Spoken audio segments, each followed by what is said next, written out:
Неисполнувањето на договорот за добрососедство е причина за однесувањето на Софија за стартот на преговорите на Северна Македонија, изјави бугарскиот заменик министер за надворешни работи Петко Дојков.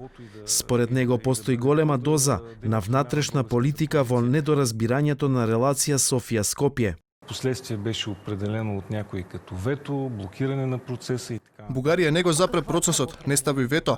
Оно што го очекуваме од Северна Македонија на прво место е да се врати довербата меѓу нашите две земји. Второ, очекуваме да се смириме.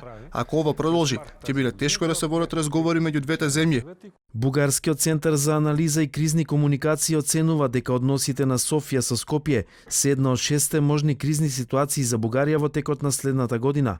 Центарот смета дека секоја акција на Бугарија во врска со Македонија мора да биде добро анализирана и проценета и од политички и од комуникацијски аспект.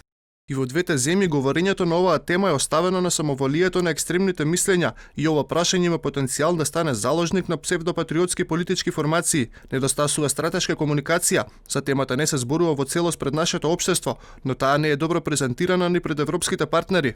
Македонските власти велат дека продолжува комуникацијата меѓу Скопје и Софија во насока на изнаоѓање решение. Од бугарскиот државен врв доаѓа оптимизам дека следната година ќе се најде заедничко решение за продолжување на процесот на интеграција на Македонија во Европската унија, но дека сепак за тоа нема безусловна поддршка.